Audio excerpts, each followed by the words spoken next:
Salut, bienvenue pour une nouvelle vidéo et pour un tag. Et je crois que pour une fois, je fais un tag récent. Parce qu'en fait, je l'ai vu récemment sur des chaînes anglophones et je ne l'ai même pas vu sur des chaînes françaises. D'ailleurs, on va en reparler parce que ma traduction est complètement bancale. Il y a un mot que je comprends pas. Hein, voilà, comme ça c'est dit, comme ça c'est fait. Mais voilà, je ne l'ai pas vu sur les chaînes françaises. Donc c'est le Contradiction Book Tag, le tag des contradictions. Vas-y, on va le faire à la française parce que c'est trop chiant.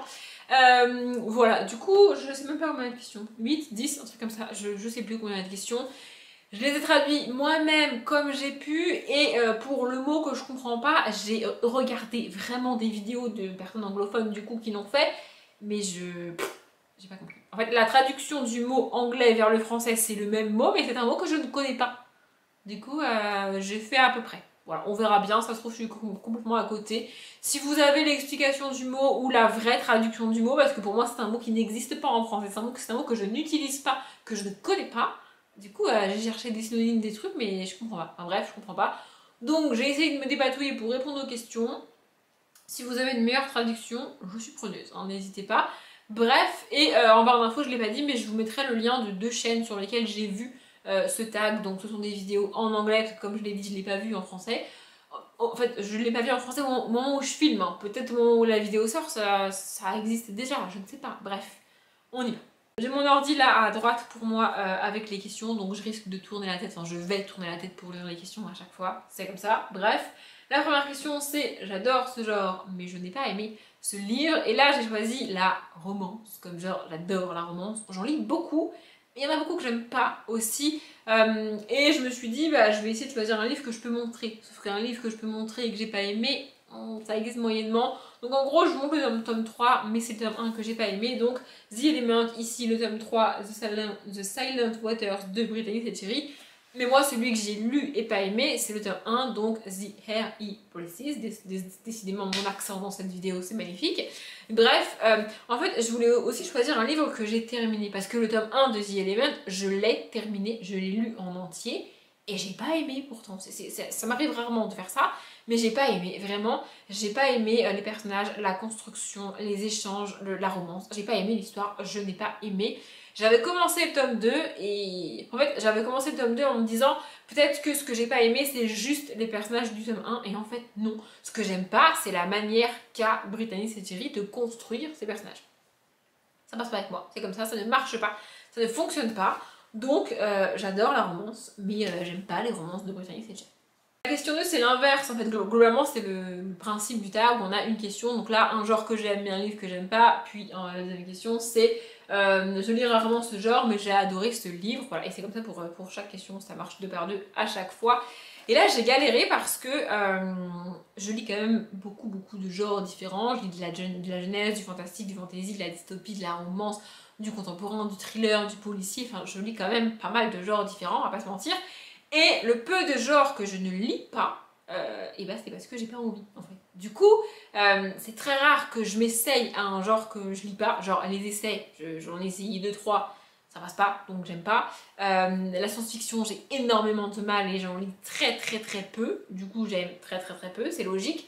Donc j'ai parmi les genres que je lis, enfin, j'allais dire que c'est non, mais parmi les genres que je lis normalement, habituellement, j'ai pris celui que je lis le moins, à savoir le contemporain, parce que je lis très peu de contemporain adulte au final.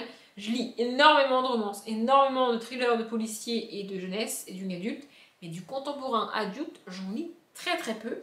Du coup, j'ai cherché, parce que j'en ai quand même un petit peu quand même, j'ai cherché un livre que j'ai adoré, et qui est un contemporain adulte, il y en a plusieurs, hein, mais j'ai choisi Beignets de tomates vertes de Fanny Flagg. J'ai adoré ce bouquin.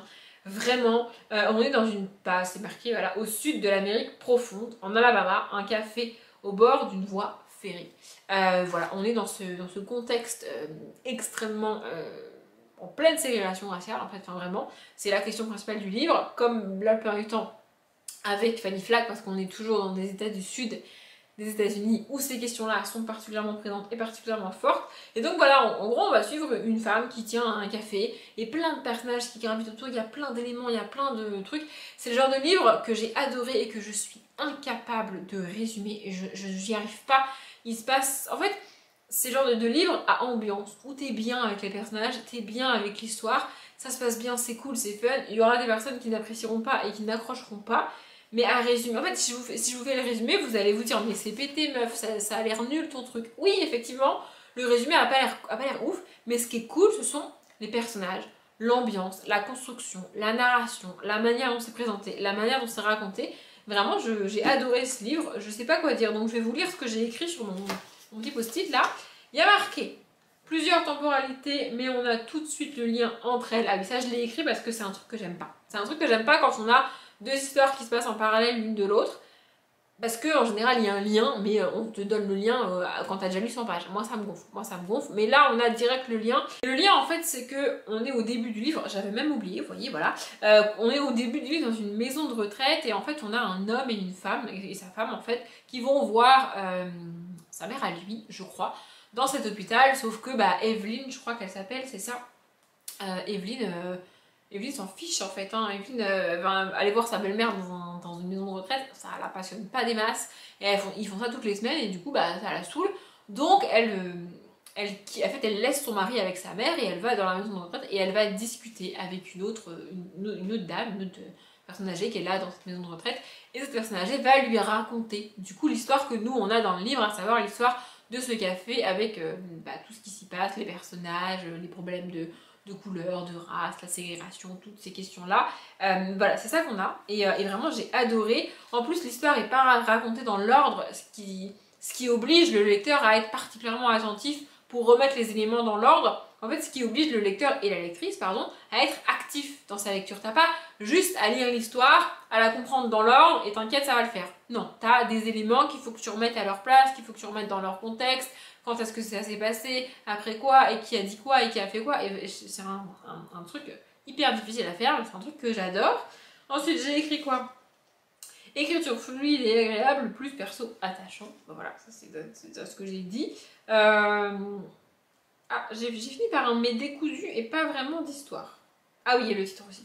Voilà, j'ai fini par ça parce que en vrai, comme c'est raconté morceau par morceau et pas dans l'ordre, ça donne un ensemble pas très cohérent au final. N'empêche que ça, c'est ce que j'ai écrit au moment où j'ai lu le livre, et là, quelques mois plus tard, ce que j'en retiens, c'est que j'ai adoré. Voilà. Et aussi le titre. Quand on a un titre comme ça, assez à la fois extrêmement précis et flou, parce qu'on sait pas à quoi ça correspond, j'aime bien, dans le livre, avoir l'explication du titre. Et là, on l'a pas. Du coup, ça m'a un peu manqué, mais sinon, j'ai adoré. On arrive aux deux questions avec le mot que j'ai pas compris, donc je vous le lis tel quel. Hein. Vraiment, le mot est en anglais, mais le mot traduit en français, c'est celui-là. On m'a donné celui-là, voilà, c'est comme ça, bref. J'adore ce trope, mais je n'ai pas aimé ce livre. Alors trope, moi je connais pas, hein. Je n'ai jamais entendu parler de ce mot-là en français, je ne sais pas ce que ça veut dire, mais c'est le mot anglais, donc trope, je suppose. Et quand tu traduis, c'est le mot qu'on te donne en français. Voilà, c'est le mot qu'on te donne, c'est traduit comme ça. Et effectivement, quand tu cherches dans des dictionnaires en ligne français, tu as une définition. Mais j'ai pas compris, en fait. Trope, c'est des modes de phrases, un petit peu comme des comparaisons, comme des métaphores, mais je vois pas ce que ça vient foutre dans un livre, je ne comprends pas. Du coup, j'ai pris ça comme j'aime bien cette manière d'écrire une histoire, cette manière de raconter une histoire, mais ça l'a pas fait avec ce livre-là en particulier. Voilà, c'est comme ça que je l'ai pris, on verra bien si c'est ça, si c'est pas ça, je suis désolée. Bref, j'ai choisi Meilleurs ennemis de Sally Thorne, décidément mon accent anglais dans cette vidéo. En fait, on est sur une romance qui se passe dans les années 80-90, au tout début d'internet, avec des échanges de mails. En fait, c'est un homme, je crois, qui... alors là, pour le coup, j'ai plus de post-it, parce que c'est un livre que j'ai gardé, mais que j'ai pas terminé, donc que j'ai pas aimé. Du coup, j'ai pas de post-it. Donc je me démerde. Mais je crois que c'est ça. On a un gars... En fait, on a deux collègues qui s'échangent des mails, ce qui est tout nouveau pour l'époque, et ce qui est un truc que j'adore, les romans épistolaires, j'adore ça. Et on a un mec qui va lire ça, tomber là-dessus et se mettre lui-même à échanger avec une de ces deux personnes par mail, par une espèce de messagerie comment dire, éphémère, vous voyez. Et c'est un truc que j'adore. En plus, les débuts d'internet, un roman en partie épistolaire avec échange de messages, je me suis dit ça va être trop cool, je vais adorer, j'adore ce genre de truc.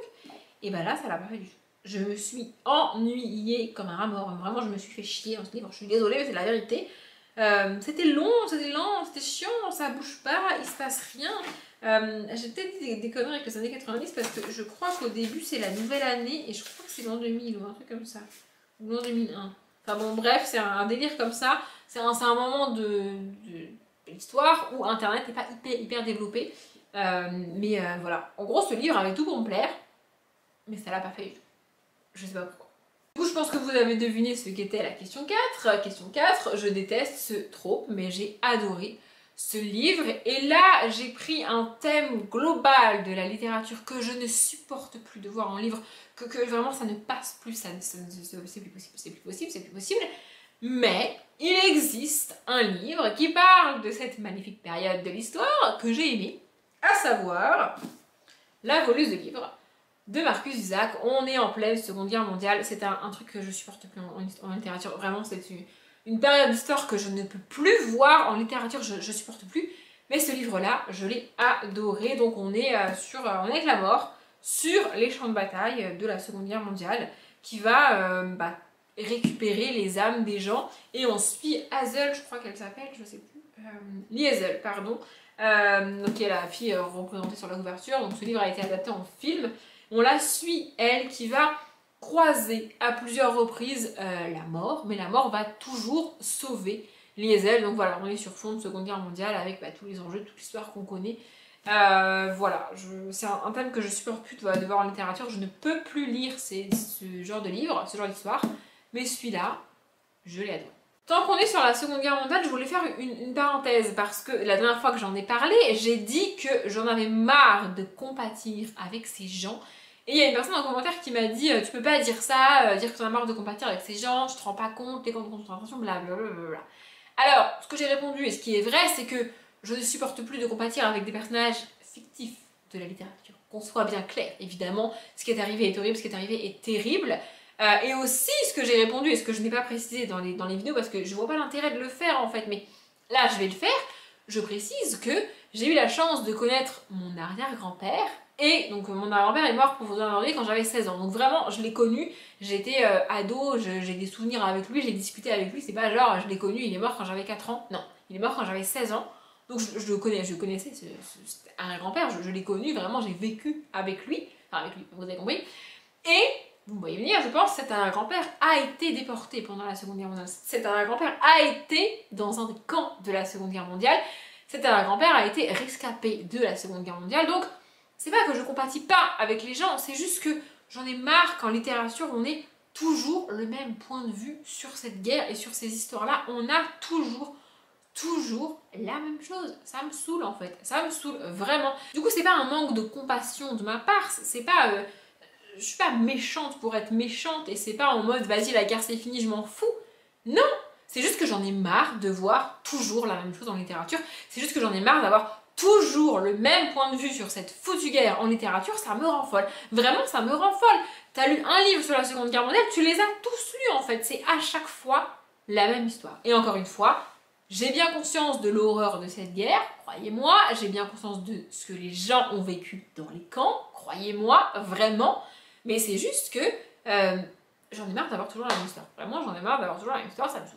Bref, question suivante. La question 5, c'est j'adore cette auteure ou autrice, mais je n'ai pas aimé ce livre. En fait, la réponse m'est venue naturellement parce qu'il n'y a pas très longtemps, j'ai lu un livre d'Agnès Leudig que j'ai pas aimé. Agnès Leudig, j'adore Agnès Leudig, vraiment, de ses nouvelles, Part avec lui, Marie d'en haut, j'adore Agnès Leudig, vraiment. Mais le dernier livre qu'elle a sorti, qui s'appelle Se le dire enfin, le dernier livre qu'elle a sorti, peut-être que là, à la rentrée littéraire, il y en a un qui est sorti, je n'ai pas suivi, je vous avoue, mais bref, Se le dire enfin, j'ai pas accroché du tout, j'ai pas aimé du tout. Et c'est dommage parce que j'adore Agnès Leudig, j'adore tous ses livres, sauf Se le dire enfin. C'est comme ça, c'est pas passé, je suis pas rentrée dedans, j'ai pas réussi à accrocher, j'aime pas le personnage, j'aime pas ce qui se passe, j'aime pas ce qu'il fait. J'ai pas le livre avec moi parce que du coup je l'ai déjà revendu, mais voilà, vraiment c'est un livre d'une autrice que j'adore, mais que j'ai pas aimé. Ce livre-là, évidemment. La question 6, du coup, c'est j'ai détesté des livres de cette auteure ou autrice toujours, mais celui-là que je vais vous montrer, je l'ai adoré. Et là, j'avoue que j'ai particulièrement galéré parce que, en général, quand j'ai une mauvaise expérience avec un auteur ou une autrice, même si j'abandonne des livres pour justement pouvoir lire autre chose de l'auteur ou de l'autrice, j'ai quand même du mal à y aller. Vous voyez, j'ai quand même du mal à y retourner. Donc c'est rare que je fasse ça. Et puis finalement, comme très souvent avec les tags, une espèce d'ampoule s'est allumée là-haut là, et m'a dit mais Audrey t'es con ou quoi? Georgia Caldera, évidemment, Donc, le livre que j'ai adoré de Dorja Caldera, c'est Les Mondes de Sandrelune, le tome 1, Le Jardin des Âmes. J'ai aussi lu le tome 2. Au moment où sort cette vidéo, peut-être que j'ai lu le tome 3, je sais pas en fait, mais bref. J'adore cette saga, j'ai adoré ce livre-là en tout cas. Avant de lire celui-là, de Dorja Caldera, j'avais essayé 2 autres livres et 2 autres genres en plus. Donc j'avais essayé Hors de portée ou Hors de contrôle, je ne sais plus, le tome 1 d'une saga de romance. J'ai pas du tout accroché, j'ai pas du tout aimé le traitement des personnages, le personnage masculin. Vraiment, je me rappelle d'une scène, j'avais juste envie de lui en coller une, c'est pas du tout passé. Et j'avais aussi essayé Les Larmes Rouges, auquel j'ai pas non plus accroché. J'ai pas du tout accroché aux Larmes Rouges, j'ai pas aimé l'histoire, l'ambiance, le personnage, j'ai pas aimé, voilà, j'ai pas aimé. Donc, j'avais beaucoup d'appréhension avant de commencer celui-là. Je vous avoue, après 2 échecs dans 2 genres différents, je me suis dit, bon, on va tenter un 3e genre, tu vois, la meuf lâche pas l'affaire. Et franchement, j'ai bien fait parce que j'ai adoré. Ici, on est dans de la dystopie avec des dieux, des pouvoirs, un petit peu de mécanique. Enfin, franchement, j'adore cette saga. Il y a une histoire de plusieurs vies, de renaissance. Enfin, franchement, j'adore cette saga. J'ai juste surkiffé le tome 1. J'ai un peu moins aimé le tome 2. Mais vu la fin du tome 2, je vous avoue, particulièrement hypée par le tome 3. Encore, je vérifie, mais je crois qu'il est dans la palle de...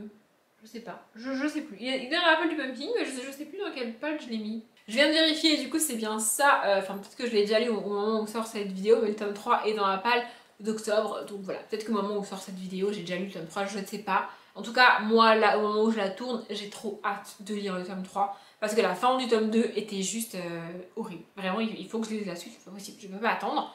Donc voilà.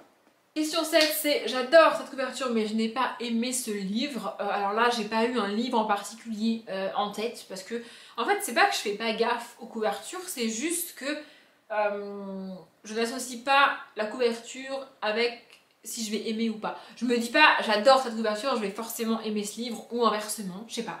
Les couvertures, vraiment, c'est pas un truc qui me... Oui, je suis capable d'acheter un livre parce que j'adore la couverture.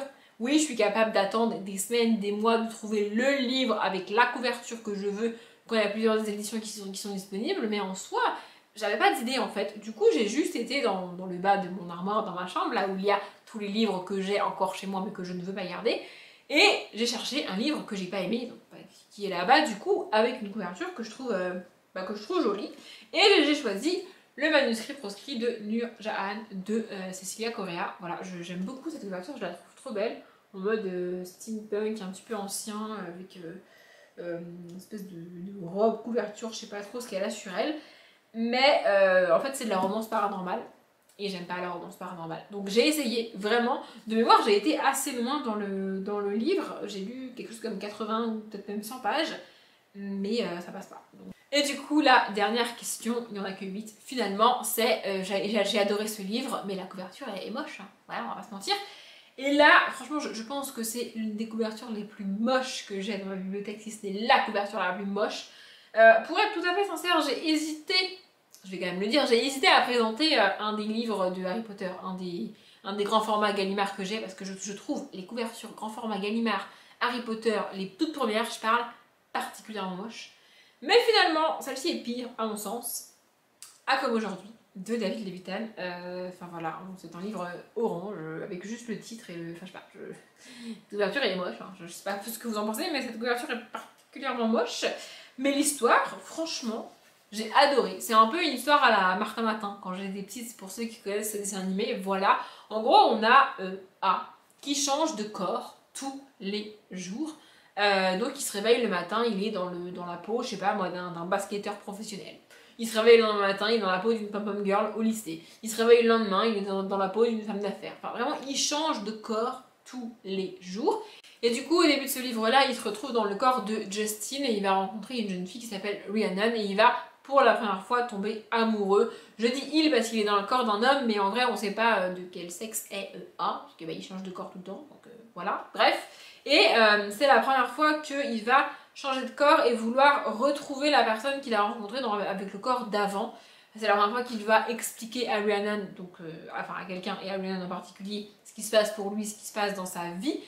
Et du coup, vu qu'il change de corps tous les jours, ça permet d'aborder énormément de thèmes de l'adolescence, énormément de questions que tu as à cet âge-là, parce que tout le monde ne se pose pas les mêmes questions au même moment, tout le monde n'a pas les mêmes problématiques, tout le monde n'a pas les mêmes informations, et du coup tous les ados ne sont pas égaux face aux questions de l'adolescence et face à l'adolescence elle-même, et du coup avoir un personnage qui change de corps comme ça permet d'aborder vraiment énormément de thèmes, énormément de sujets, énormément de questions, et d'apporter énormément de réponses, et j'ai trouvé ça génial, j'ai adoré. Il y a un tome 2 du point de vue de Rhiannon, je crois que c'est la même histoire du point de vue à elle, de son point de vue à elle, mais je ne l'ai jamais trouvé, donc je ne l'ai pas lu. Voilà, mais franchement j'ai adoré ce livre, c'est vraiment cool. Par contre la couve... Il y avait plus de questions, mais j'ai l'impression d'avoir été particulièrement longue sur chaque réponse, donc j'espère que cette vidéo n'est pas trop longue et que vous vous êtes pas ennuyés.